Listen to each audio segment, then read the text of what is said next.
Welcome to the Eversio Experience, the podcast where functional mushrooms meet real life, real science, and real people who are ready to feel better than they ever thought possible. I'm Brandy Garden. I'm the co-founder here at Eversio Wellness, and I'm here with my fabulous co-host, Dr. Desiree Caruso, naturopathic physician. Hi, everyone. Mushrooms are symbols of interconnectedness. And every episode, we are here to connect you with the health, the wisdom, and the science that fungi have brought us on our own journey to this moment. We believe functional mushrooms are critical to the maintenance of our physical well-being, our mental clarity, and our collective vitality. These organisms have sustained life on this planet for hundreds of millions of years. And it turns out they have a lot to offer us too. Yes, and our ancestors knew this. They had deep, intuitive, cultural connections to mushrooms long before modern science caught up. And yet today, in a world where we should know better, fungi remain understudied, undervalued, and wildly misunderstood. And that is exactly why we're here, because Eversio means change, and it's our mission to change lives through fungi. There's a mushroom for every moment. And we're so glad that you are here to share this one with us. Let's dive in. Okay, you know what I hear more than almost anything else in my naturopathic practice right now, it is women in their late 30s and 40s coming in and saying some version of the same thing. Saying things like, I feel like my brain is wrapped in cotton wool. I did have somebody say that. Yep. I wake up at 3 a.m. in the morning and I cannot get back to sleep and I have no idea why. Very common one. Another one, I used to be able to hold 10 things in my head at once, and now walking into rooms and forgetting why I went in is just common for me now. That's also a big one. And these are capable, high-functioning women. These are women with careers. They're running households. They have relationships, responsibilities. Women who have never had trouble operating at a high level before. So what they're often describing, whether they know it or not, is perimenopause. And here's what's important to understand from a clinical standpoint before we go anywhere today. Perimenopause is not a disease. And if you're hearing this and don't think it's a disease and might be thinking, Desiree, why are you saying this? It's because some people think that perimenopause is this big, bad, ugly thing. It is not like a diagnosis. Exactly. It is not a dysfunction. It's not this scary diagnosis. It is a neurological and this endocrine transition. Your hormones are shifting and your brain and body are adapting to that shift in real time. The symptoms are real. They are measurable and they do deserve real attention. And that's exactly what we're here to talk about today. Des, I love that you opened it that way, because I think so many women hear the word perimenopause and they either panic or they dismiss it entirely. I know both of those women. Yep. Like, that's a thing that happens to older women. That's not me. Yeah. But the reality is that it can start in your late 30s. And the range of symptoms is so much wider than most people realize. So yes, today we're going to get into something that is really close to my heart because I just came through it. And also to the mission of everything we do here at Eversio Wellness. We are talking about whether functional mushrooms can actually support women through perimenopause today. Specifically looking at some of the most common symptoms that women experience in this phase and stage of life. And Dr. Desiree, you, our resident naturopathic physician, you are going to bring the clinical lens today.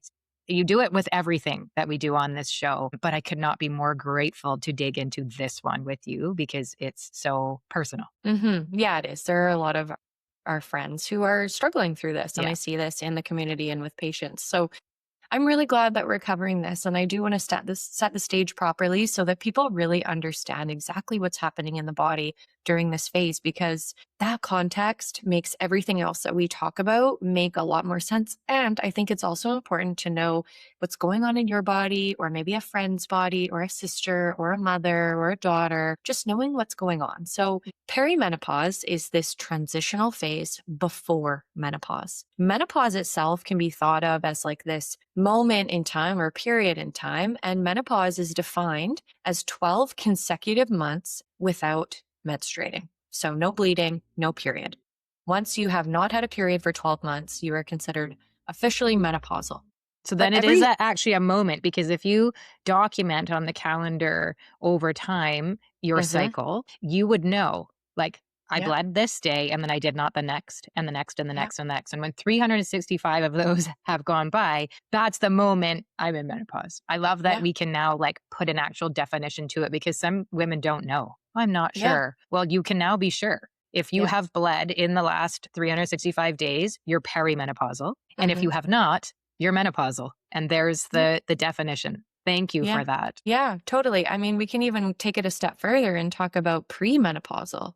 Yes. Or pre-perimenopausal. So me being 31, I have regular menstrual cycles. I am pre, right? Yeah. And if anybody is in the midst where their cycles are changing, you are in perimenopause where there's been a Yeah. disruption or a change. Yeah. And, everything leading up to that point, up to menopause, which can span anywhere from 2 years to 10 or more years, even sometimes, that is perimenopause. And Yeah. so what is actually happening during this time is that your ovaries are gradually producing less estrogen and progesterone. And that's basically, pretty simplistic when we think of that, because there are other hormones like the follicle stimulating hormone and luteinizing hormone, LH, and that's involved in ovulation. But it's not a smooth, linear decline. The levels fluctuate. And sometimes they fluctuate wildly. You might have months where your estrogen spikes higher than what it's been in years, followed by months where it drops significantly. And this is the erratic phase. And it's that erratic fluctuation more than eventual low level that drives most of the symptoms that women experience early on. And it's really that shift where cycles are getting shorter. Ovulation is occurring earlier because of this feedback loop within hormones, and it's wreaking havoc. And that's where there's too much estrogen. And that's where women feel like their body's betraying them and they don't recognize the body that has been home to Yes. them for so many years. Yes. I think you described it to me once. I think we were actually driving in a car with two perimenopausal women, and you were describing it like a car sputtering when it's running out of gas. Like Yeah. on, off, on, off, off, off, off, on, off. So when people say that their hormones are all over the place, that is actually a technically accurate description, according to Yeah. what you just said. Yeah, totally. It's completely accurate, and everyone experiences that differently. Sometimes those erratic fluctuations are really dramatic for some women, and for some, it is a little bit more smooth. But here's why that matters for the symptoms that we are going to talk about today. So, estrogen is not just a reproductive hormone, it is deeply involved in brain function. And there are estrogen receptors throughout our central nervous system in our brain and spinal cord in our body, including in the hippocampus, which is involved in memory and learning, as well as in the prefrontal cortex, which handles executive functioning, planning, and decision making. Right. So you might be having an aha moment if you're listening, like, oh my gosh, that makes sense. So Yeah. when estrogen fluctuates, your brain feels it. That is not in your head. Well, it is literally in your head in the Yeah. neuroscience, but that's kind of a mechanism in terms of why that might be happening, that you're experiencing that. Then there's progesterone. It also plays a role. Progesterone rises in the luteal phase, so the second half of a menstrual cycle after ovulation. And progesterone has a calming GABA-like effect on the nervous system. GABA is a neurotransmitter that is very calming for our mood, our mind. So when progesterone drops, which tends to happen earlier in perimenopause than estrogen does, you lose some of that natural buffering against anxiety and disrupted sleep. And this is where even women who are maybe not perimenopausal, they experience these mood swings. Yes. That's because progesterone is off. Yeah. Wow. This is actually something I've been thinking about a lot lately. And it's part of the reason that this episode came about because I recently took a perimenopause symptom assessment through our Oura Ring, which is, I'm not wearing it today. It's lost its charge over a busy week I had, but it was like a new feature and it popped up and I thought, well, I'm menopausal. However, I'm surrounded by all these women that are experiencing this constellation of symptoms. I'm going to take this quiz and be honest about my experience and see what happens. So I took this perimenopause symptom assessment and I want to share my results with our listeners because I think a lot of women out there listening will hear these results and go, wait, that's me too. And I think when we can see it in others, it becomes less foreign to us. We can feel it. And yes, you're going to experience it and you might not feel like who you were yesterday. But when we have connection and we can have empathy with others that are going through it, feels less difficult, less Yeah. discomfort when you can relate. So this quiz tracked 7 symptom categories. And when I got my results back, my cognitive symptoms came back as mild. My Mm. sleep symptoms also came back as mild, according to their definition of that word. And then everything else, all of the vasomotor stuff and the muscular, skeletal, and the urinary, they were all considered minimal. And at first I kind of thought, well, mild doesn't sound that bad. Like I'm all good here. But then I started actually reading what falls under the cognitive category, and I recognized myself immediately. Like Mm. I stepped outside the jar. I had a little metacognition moment. Mm. Difficulty concentrating, taking longer to think things through when I've got a decision to make, finding it harder to plan, to organize, to keep track of the many things going on in my life. Um, just making decisions feeling harder than before, which doesn't feel good for me because those are all things that I kind of identified as someone who really does. I love my brain and I love neuroscience. And when I took a deep dive into what it was talking about, I realized maybe I'm not finding it as easy to concentrate as I once did. And I might still be, amazing at it compared to others, but I'm just comparing to myself. So Mm. those things don't feel mild when you're me in a meeting or trying to run a business. And Mm-hmm. that was enough that I'm like, we're going to do this episode. There's Yeah. other me's out there. I know it. Oh, there definitely is. And I like the way that you're looking at it because mild on a clinical scale means you're not severely, let's say, impaired or affected, but it absolutely doesn't mean that it isn't affecting your quality of life. Just because it's common doesn't mean it's normal. Right. Doesn't mean it you need to experience that. So Yeah. cognitive changes and sleep disruption are two of the most commonly reported and most impactful symptoms of perimenopause. And they're also the ones that tend to arrive first, often before women even realize what's happening. Yeah. So let's actually go through all of the symptoms that the quiz covered, because I really want you out there, you listeners, to have a full picture, right? This was a 22 question assessment and it covered everything. Questions about difficulty concentrating, taking longer to think things through, waking up too early, not being able to get back to sleep, trouble staying asleep, hot flashes at night or night sweats, joint pain and stiffness, muscle pain or aches, back pain specifically, decreased libido, and urinary function. And it also then went into things like feeling unattractive or less confident, which I really had to stop and think about, or avoiding activities due to body concerns, or worrying about looking older. Like it was really in depth and the questions were so well presented that they really did make me stop and think. What I thought would be a 2-minute quiz, I actually sat with it and stepped outside myself and, we call it objectifying the subjective self, and was honest with myself about it. So if you're out there and you are in your late 30s, really anywhere in your 30s, your 40s, or your early 50s. I'm turning 50 this summer. And any of those sound familiar to you, then this episode is relevant to you. And if you are not female and you're thinking, this episode's not for me, if you have someone in your life that is female and that is in any of those stages, you're going to want to hear this, because the more sympathetic you can be to what the actual science says about what they're experiencing, the better your relationship with them will be. So there we go. Let's dive in. Yeah, what strikes me about this list is that it crosses every major body system. The brain, the musculoskeletal system, the urogenital system, cardiovascular system with the vasomotor symptoms, and psychological well-being as well. Perimenopause is a whole body transition. And that's actually why the approach that we are going to discuss today is so relevant, because the mushrooms we're looking at work on the body systematically, not just on one narrow pathway. And that's one of the big reasons why I love functional mushrooms, because of that. Yes. Okay. So let's get into the mushroom science. And I want to start with those cognitive symptoms because that's where I personally noticed my results the most. So what does the research say about supporting brain health during perimenopause? And specifically, I want to know, what role might lion's mane play? Because that's what's in my cupboard.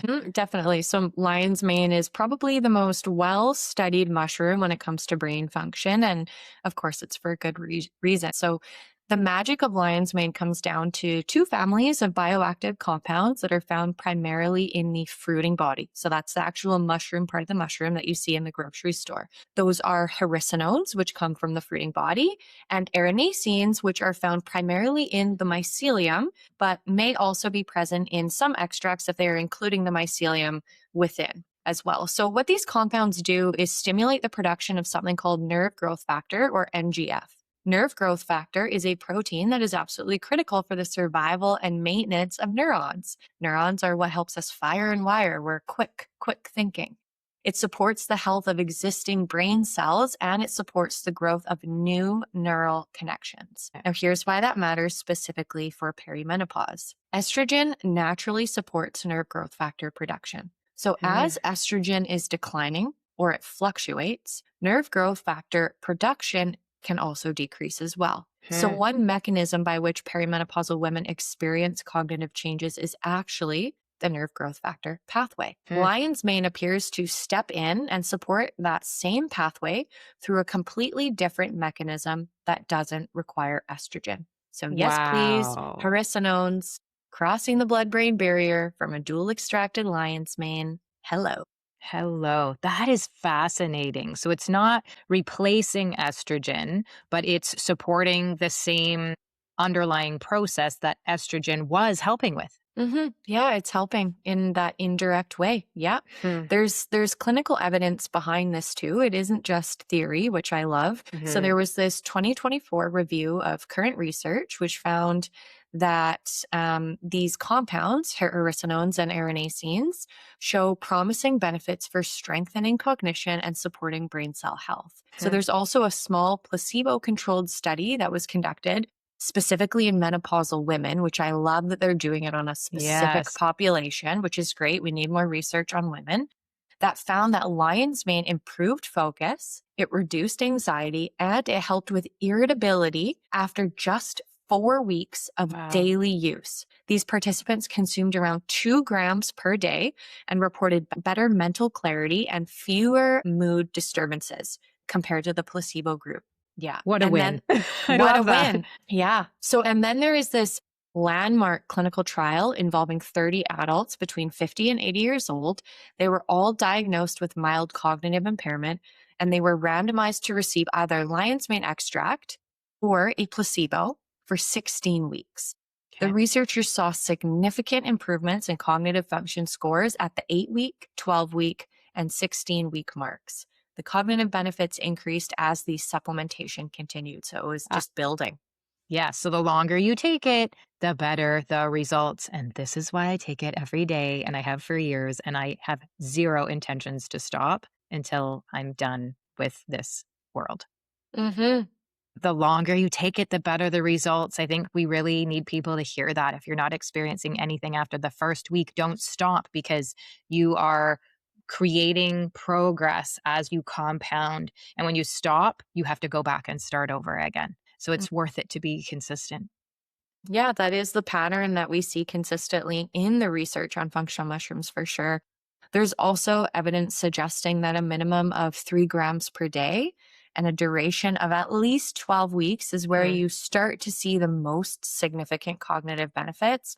I would say from, just speaking to patients, speaking to members of our community, our own personal experiences, we've seen it happen before that, but it depends, right? It depends on what you're looking to improve. It depends on the person. So these aren't overnight effects. This is a cumulative support over time. Yeah, which honestly makes sense when you think about it, right? You're supporting neurological health. The brain doesn't change overnight. It adapts and it rebuilds over weeks and months. We know this. So I think there's sometimes an expectation that supplements should work like medications work, like pharmaceuticals do. Like you take it and you feel it right there, or at least the next day. But that is not how this works. And I, when I was doing this little quiz and I got the result back and it showed as mild, I was like, and I am taking lion's mane every day. It made me feel so grateful to get that mild back, because I thought, what would it look like if I wasn't using, all of these different things that I'm doing to support my brain? Yeah, yeah, that is a good point and an important distinction too.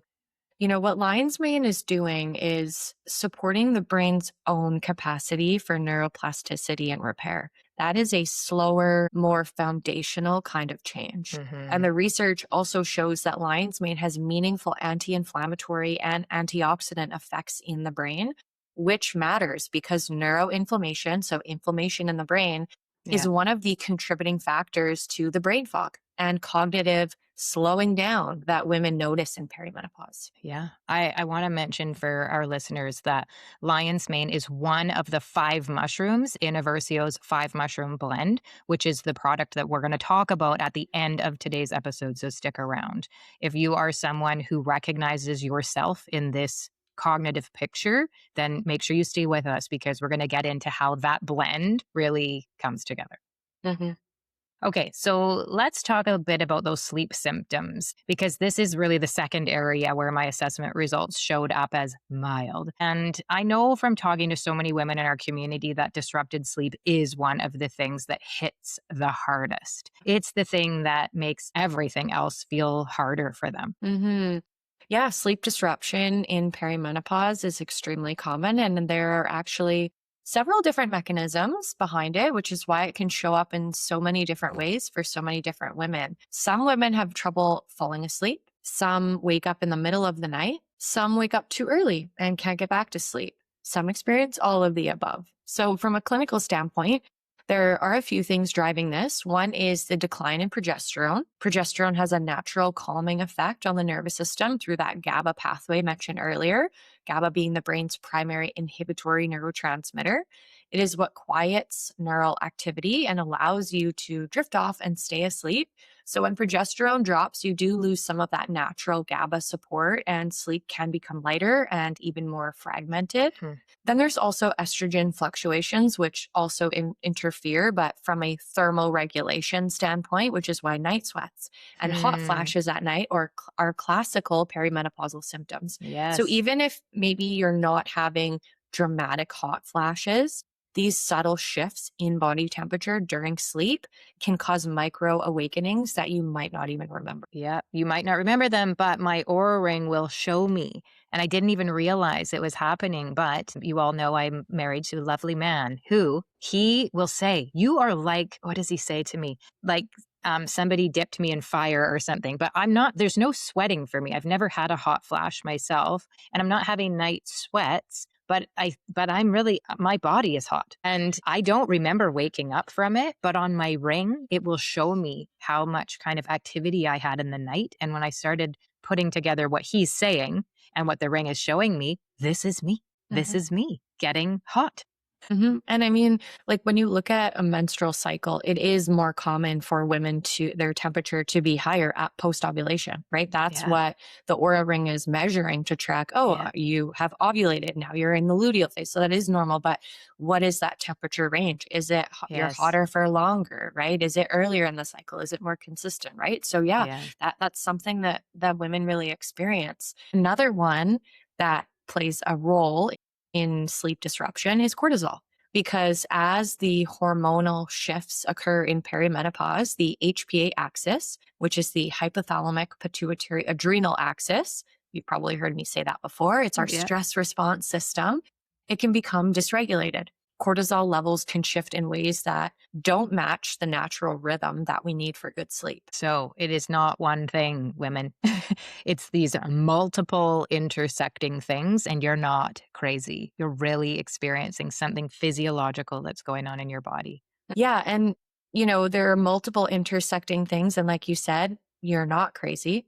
And that's actually one reason why reishi is such an interesting mushroom for this conversation, too. Yeah, because it addresses more than one of those pathways that you just talked about. Exactly. Reishi, also known as Ganoderma lucidum, has been used in traditional Chinese medicine for over 2,000 years, specifically for calming the mind and supporting sleep.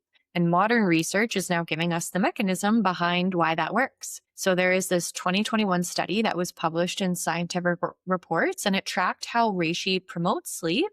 And what the researchers found was surprising. reishi does not directly sedate you the way that a pharmaceutical would. And I think that's a big misconception with Yeah. reishi. Instead, it works through the gut brain axis. So, specifically, reishi compounds modify the composition of gut bacteria in a way that increases serotonin production in the hypothalamus. And serotonin is the direct precursor to melatonin. So, reishi is essentially supporting your body's own natural melatonin production from the inside out rather than delivering melatonin artificially from the outside. Wait.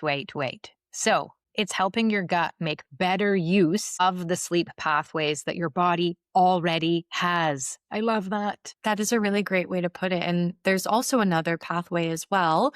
It's the triterpene compounds in reishi, if it is a dual extract, appear to interact with these GABA receptors in the brain. So remember I mentioned that progesterone has this GABA-like effect, and that when progesterone drops, you lose that calming feeling. So reishi's triterpenes appear to support the GABAergic pathway through a gentle, indirect mechanism. So it's not like a pharmaceutical, which can force sedation if you're taking that for sleep, but in a way that helps create the neurological conditions for sleep to happen naturally. Wow. And there's also meaningful research on the anti-inflammatory effects as well. So there was a study published in Frontiers in Pharmacology that showed that reishi inhibits a specific inflammatory pathway in the prefrontal cortex that is associated with sleep disruption. So chronic low-grade neuroinflammation is something that we see increasing as estrogen declines. Estrogen is protective, and addressing that inflammation can cause meaningful improvements in sleep quality. Yeah. So what does the clinical evidence actually look like in humans here? So the Wagenwang study from 2022 is one of the most commonly cited. So there were 60 patients with chronic insomnia. They were followed, and the reishi group showed significant reductions in the time it took to fall asleep, plus increased the total sleep duration. So a separate 8-week trial found that participants not only reported better sleep quality, but also experienced reduced daytime fatigue, which is a big win too. Yeah. So importantly, they didn't feel groggy or drugged the next morning. Sometimes if you take too much melatonin or you're taking a sleeping pill, the next day you just really struggle to wake up. So that's a significant distinction from pharmaceutical sleep. Yes. I think, Dr. Des, we were at an event once where a woman, perimenopausal woman, disclosed to us that she was taking I want to say it was 10 Gravol and needed that sedation from a pharmaceutical in order to get the sleep she needed in order to just live her life. So this is huge, right? This is huge. One of the main concerns people have about anything they take for sleep is this grogginess. You don't want to be sedated. You just want to actually sleep well and then feel rested when you wake up. That's exactly it, right? And reishi appears to improve the quality and architecture of sleep, meaning more time in the deep non-REM stages that are actually restorative rather than just knocking you out. And timing also does matter too. So reishi benefits build over weeks of consistent use, like we talked about with lion's mane. You were supporting the gut-brain pathway and the inflammatory pathways gradually. Most people notice meaningful changes somewhere between 2 and 4 weeks of nightly use. So again, this is a consistent daily practice. It's not a one-night fix. And another layer of that is a different dose might work best for you. Yeah. And a note for our listeners too, reishi is also one of the 5 mushrooms in Eversio's 5 mushroom blend. So now you're getting both the lion's mane cognitive support and the reishi sleep support in a single serving of something. So again, stay tuned for the rest of that product. Yeah, and both reishi and lion's mane are dual extracts too. So you're getting the triterpenes from both of them, which have great benefits. Okay, let's talk about the bigger hormonal picture. So I do want to zoom out now a little bit and talk about the broader hormonal context, because cognitive support and sleep support are 2 pieces of a larger picture. The underlying driver of perimenopause is hormonal fluctuations. And if we can support the body's ability to adapt to that flux, many symptoms become easier to manage. This is where the concept of adaptogenic mushrooms becomes really relevant. So an adaptogen is something that helps your body adapt to stress and find balance. Functional mushrooms are among the best studied adaptogens that we have. Reishi is a prime example.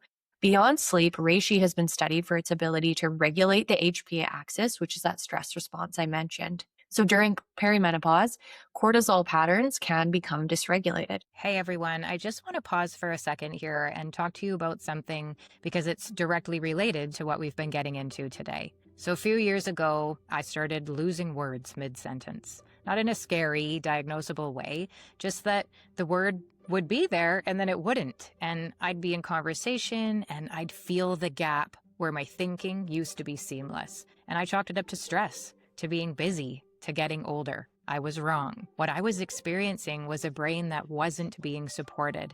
And when I found lion's mane and understood what it actually does, not in a vague wellness way, but at the level of neuroscience, everything changed. Lion's mane is one of the most researched functional mushrooms in existence, and it contains bioactive compounds like hericenones that stimulate nerve growth factor production.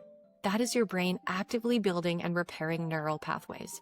There is nothing else in the natural world that does this quite so directly. Our lion's mane capsules deliver 4,000 milligrams quantity crude equivalent per capsule, an 8-to-1 dual extract made from 100% whole fruiting body. That is a therapeutic dose, the dose the research actually used to get the results being claimed. Not a token amount so the ingredient can appear on the label. A real dose that puts you in the range where the science says things happen. Yeah, 2 capsules in the morning. That's it. It's not a complicated protocol. It's not 6 pills before breakfast. And the shift is not dramatic. It's not a buzz or a jolt. It's more like you notice that you stopped losing the thread, that the afternoon is sharper than it used to be, that you're back to finding the word. So if you've been wondering whether something is off with your cognitive function and you've been quietly writing it off as stress or age or just the price of doing too much, well, I want you to hear this. It is not inevitable, and lion's mane is the place I would start. Head over to eversiowellness.com and use code podcast15 at checkout. It'll save you 15% on your order, and it's for our whole community. Any order, anytime. Your brain built everything you are proud of, and it deserves to be supported. This contributes not just to sleep problems, but to the fatigue, to the anxiety, the feeling of being wired and tired at the same time that many women describe. Yeah. And research indicates that reishi helps modulate the HPA axis, bringing cortisol patterns back towards something that is more balanced. Yeah. There's also early research that is suggesting that reishi may interact with estrogen receptors in a modulating way, not adding estrogen, but influencing how the body responds to the estrogen that is present. This is not something I would present as an established clinical fact. It is preliminary research, but it is a direction that is being actively studied, and it fits the broader adaptogenic picture as well. Yeah. And what about the other mushrooms in that blend that so many of you women in the perimenopausal community out there are loving? What role do the cordyceps, the maitake, and the tremella play for perimenopausal women specifically? Cordyceps is the energy mushroom. In fact, I would say cordyceps is one of the mushrooms that my perimenopausal patients respond to the most. Yeah. Because you notice the energizing effects. So when I say energy, I mean that very specifically. Cordyceps supports what's called mitochondrial ATP production. Your mitochondria are the energy producing organelles in every cell, and cordyceps enhances their function. So for women in perimenopause who are dealing with fatigue, the kind that doesn't resolve with a good night's sleep, cordyceps can be a meaningful support for them. It also helps the adrenal glands, being adaptogen, which become increasingly important as the ovaries step back from their primary hormonal role. Then the adrenal glands have to take on that production. So your adrenal glands, by taking on more of the hormonal regulation burden during this transition and supporting adrenal health during perimenopause, is something that I like to prioritize with my patients during this time, because often we feel more stressed because our body doesn't feel like how it has where it's been home. So cordyceps has also been studied for its effects on cortisol balance in athletes and high stress populations. So showing that it can help maintain healthier cortisol to testosterone ratios, because women that is a hormone that we also have. It's not Yeah. just, in male physiology. And it's relevant because testosterone can also play a role in energy and libido in women. And that often declines during perimenopause as well. And so cordyceps Wow. can help with that, libido enhancing Yeah. effect. Okay. Maitake. Maitake is a strong immune and metabolic mushroom. So this matters a lot in the perimenopausal context because estrogen decline has downstream effects on metabolic health. Estrogen plays a protective role in general for Mhm. women's physiology and their bodies, but especially in insulin sensitivity and glucose regulation, our blood sugar. So as estrogen declines, many women feel that or find that they gain weight more easily, particularly around the abdomen, Mhm. and blood sugar regulation can become less stable. So the beta glucans specific to maitake support immune balance and can help regulate metabolic function, including glucose metabolism. It also has meaningful anti-inflammatory properties. So you kind Mhm. of get that trifecta to help support that. And then you looking at tremella, the fifth mushroom in the blend, it's often called the beauty mushroom because it is traditionally valued for supporting skin hydration from the inside out.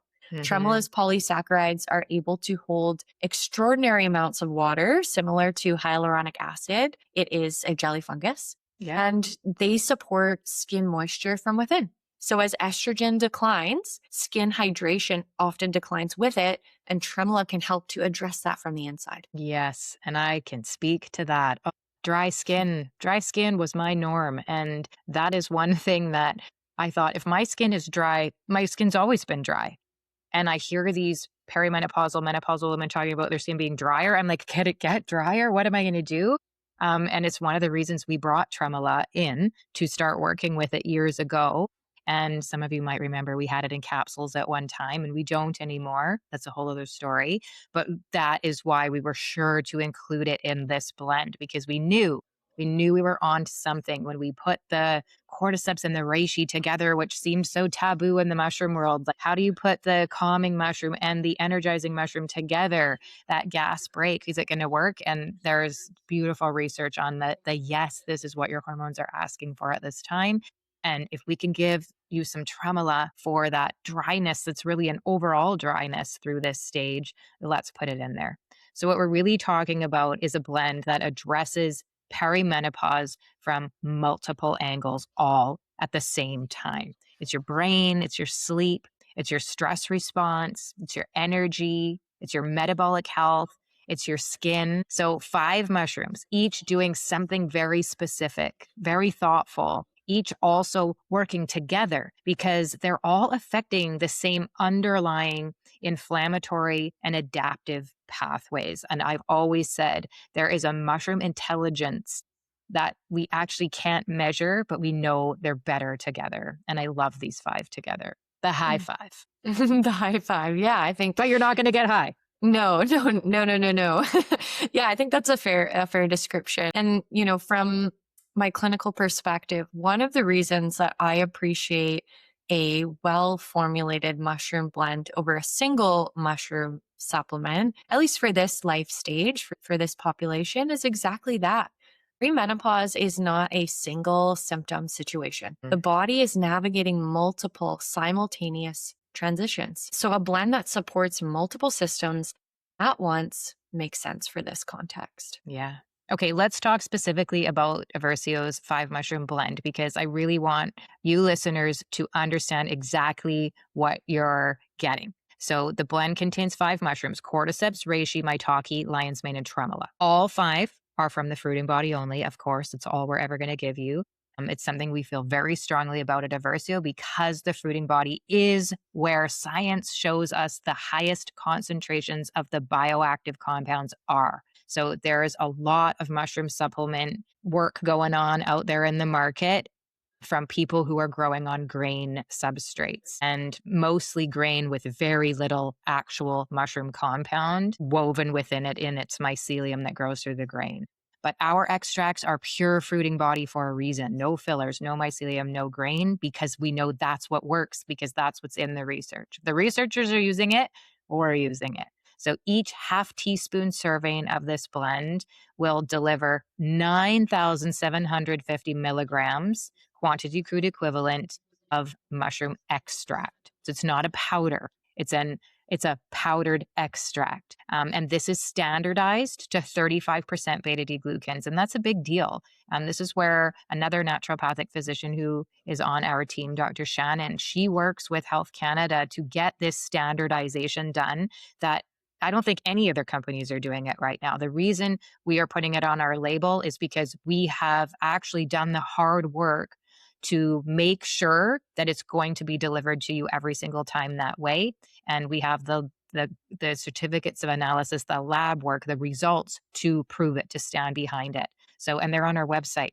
So the transparency, the science, it being verified, you want to see it because that's what makes it work, right? Why does quality matter? Because quality is what makes them do what we want them to do. Those beta glucans are the key bioactive compounds responsible for that immune modulating, that anti-inflammatory effect that we've been talking about. Standardization is a big deal. It means that you're getting a consistent and measurable amount of those compounds every single time. And that is why I love our products. That is why we decided to do it ourselves, because we wanted it to be done better. And that's what it's all about for us. And clinically, that standardization matters enormously, because one of the reasons mushroom research has historically been inconsistent is that the quality of the mushroom extract used in the studies varies widely. So when you have a product that is standardized to a specific beta glucan percentage and independently third-party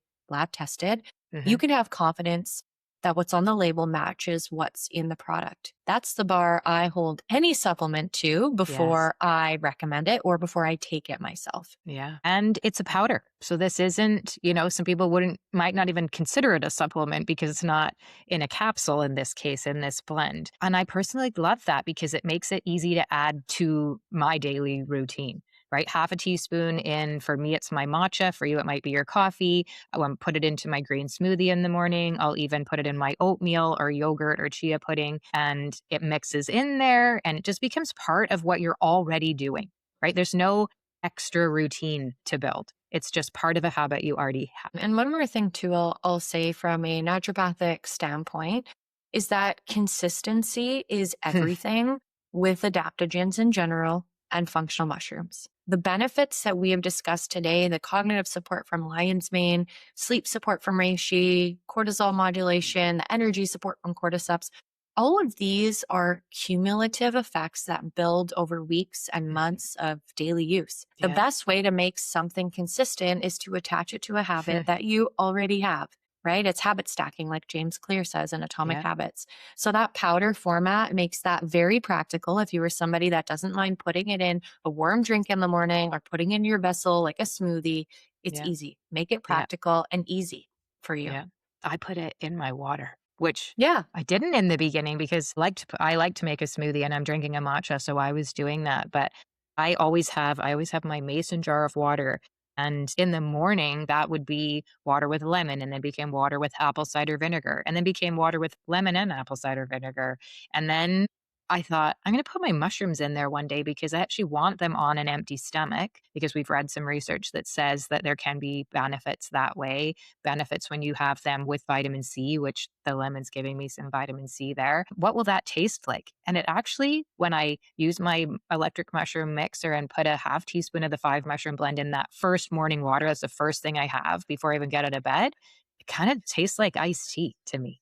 And I've learned to love it. I miss it when it's not right there. So I think, making it part of that habit for me, and I'd had that habit of drinking warm water with lemon or something for years. When I started putting the mushrooms in there, it was consistent because I already had the habit of doing that same thing. And something that I hear from our community that I absolutely love is that women who come in skeptical, women who have tried a lot of wellness things that haven't worked, often describe feeling a shift within those first 2 to 4 weeks. I would say we start getting the reviews from them. You can go read them on our website. They're more settled. They are sleeping more deeply, less of that kind of scattered feeling during the day. It's not these dramatic overnight fireworks, but it's this gradual return to feeling like themselves. And nothing could make me more happier than that. That's really what this is about. It's not adding something new and foreign to your body. It's about supporting what your body already knows how to do. Mhm. So, Des, I would love to make sure that we're also giving people the full picture here. We're not suggesting mushrooms replace an existing medical treatment or that somebody should stop working with their doctor. I get messages in my Instagram DMs about hormone replacement therapy all the time. Are you doing Mm. it? What do you think about it? And I have to say the same thing. I'm not a doctor. And I'm not doing it right now, but I'm open to it if I wanted it one day. I actually haven't done enough of the research because I haven't needed to. And I'm always looking at what my body's asking for. But can you, as a naturopathic physician, speak to how you think about functional mushrooms in relation to other perimenopause support options that are out there, if you're Mhm. comfortable? Yeah, and I think this is important too. Functional mushrooms are not a substitute for medical care. If Yeah. somebody is experiencing moderate to severe perimenopausal symptoms, especially significant vasomotor symptoms like hot flashes, significant mood changes, or sleep disruption that is affecting their daily functioning, then that conversation needs to happen with a healthcare provider. Hmm. Hormone replacement therapy is a legitimate and evidence-based option for many women, and the decision about whether it's appropriate is a clinical one between Hmm. someone and their doctor. Yeah. What functional mushrooms can do is provide meaningful foundational support for women in the early stages of perimenopause, for women managing mild to moderate symptoms, and for women who want to support their overall resilience and brain health proactively. Mushrooms are a well researched, low risk, and genuinely supportive option. I also want to say something too about the quality of the research. The honest picture is that most of the clinical studies on functional mushrooms have been done in older adults or in Hmm. people with mild cognitive impairment. We don't have large randomized controlled trials specifically in perimenopausal women for all of the effects that we have discussed today, where Hmm. we have animal studies and mechanistic research that points clearly toward benefit. I have shared that, but where we have direct human clinical data, I've also shared that too. So I do want listeners to hear this episode and feel informed, not just like we're saying, hey, this is just one option in a range of different options. And what we've talked about all the time about functional mushrooms is that they bring you home to yourself. And Yes. they're wonderful foundational supports. I really appreciate you saying that. We've always tried to be honest about what the science does and doesn't show. And I Mhm. think what the science does show, even at this stage of research, is compelling enough to make lion's mane and reishi worth including in a daily routine, especially for someone noticing those early cognitive and sleep shifts. But they're not going to replace, we always say it, the boring basics. They're not going to replace you having a relationship with a healthcare practitioner that you trust if things still aren't where you want them to be. Agreed. And also from a safety standpoint, functional mushrooms from organic fruiting body sources at the doses in products like the Eversio's 5 mushroom blend, like we have, are very well tolerated. Yeah. The main caution would be for anyone on blood thinners, or as some mushrooms can have mild anticoagulant effects like maitake, or for anyone with known mushroom allergies, which are rare but are worth checking. And it is a little bit different with mushroom extracts versus culinary mushrooms because Yeah. you're not getting the same compounds in there. But as always, if you are pregnant, breastfeeding, or managing a chronic condition, check with your healthcare provider before adding any new supplement. Yeah. And any advice for someone who's just starting out and they're like, mushrooms and perimenopause, this is interesting, but where do I begin? I would say start with consistency over complexity. One Yeah. daily serving at a time that you'll actually remember, attached to a habit that you already have. Commit to 8 weeks before you evaluate. Take notes on how you're feeling. Notice your sleep, your focus, your energy. Changes in these areas can be subtle at first, but when you do look back after 2 months of consistent use, the difference is often quite clear. So let's land on the main takeaways. Number one, perimenopause is a brain and body transition. It's driven by hormonal fluctuation, and the symptoms many women experience are not in their head, and they're not something that they just need to push through. Number two, lion's mane has meaningful research behind it for cognitive function. It works by supporting nerve growth factor production, which supports the same neural pathways that estrogen was protecting. That's so cool. The cognitive changes of perimenopause can be meaningfully supported by consistent daily lion's mane use. I am the result of that. Number 3, reishi is the most researched mushroom for sleep. Dr. Desiree and I both take it every single night. And it works through the gut-brain axis, through serotonin and melatonin pathways, through the GABA receptor support, addressing the specific neurological disruptions that perimenopause brings to sleep architecture. Number 4, cordyceps supports energy and adrenal function. Maitake supports immune and metabolic health, and tremella supports skin hydration, all of which are relevant to what a perimenopausal body needs. And lastly, number 5, we'll make it about 5. The Eversio 5 mushroom blend brings all 5 of those mushrooms together in a single daily serving. It's standardized, it's fruiting body only, it's third-party tested more than once. And it's made to fit into your existing routine without friction, because we know you got enough going on and you don't want more complication in your day.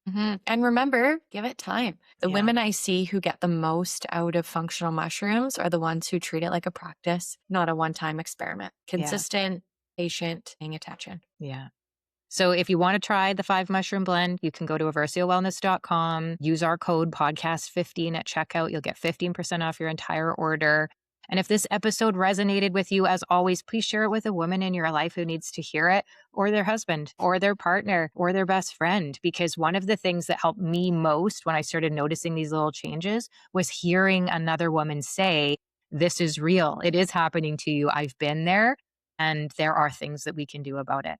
So thank you so much for being here with us today. And Dr. Desiree, as always, thank you for bringing all of that incredible clinical knowledge with you and your genuine care to this conversation. It makes me feel so comforted every time. Yeah, thank you for creating a space where women can hear this kind of information honestly presented. It's important that there are safe spaces for other women to hear about things like this. So it's exactly the kind of conversation that needs to be happening more. Awesome. Okay, until next time, everyone, we are here at the Eversio Experience. We believe there's so much room for love here. So come back if that is what you were looking for. Come back for the connection, come back for the nerdiness, whatever it is. We're going to see you next time on the next episode of the Eversio Experience. Be well. Thank you so much for being here today and for giving us this time with you. We hope that something in the episode landed, whether that's a new perspective, a piece of research that you hadn't heard before, or just a reminder that your health is worth taking seriously. And if someone in your life could benefit from what we talked about today, then please share this episode with them. That is genuinely how we grow. One conversation, one person at a time. And if you're ready to bring functional mushrooms into your daily routine, we would love to support that. Head to eversiowellness.com and use the code podcast15 at checkout. It is our way of saying thank you for being a part of this community, and it saves you 15% on your order. And if you are not sure where to start, that's okay, because we have a mushroom wellness quiz on our website that will point you in exactly the right direction. And if you haven't yet left us a rating and a review, or subscribed to the podcast, or followed us on social media, all of the links for that are in our show notes. And we would so appreciate your support there. It just helps us reach more people who need to hear this work. Thank you so much for sharing this moment with us. Until next time, be well.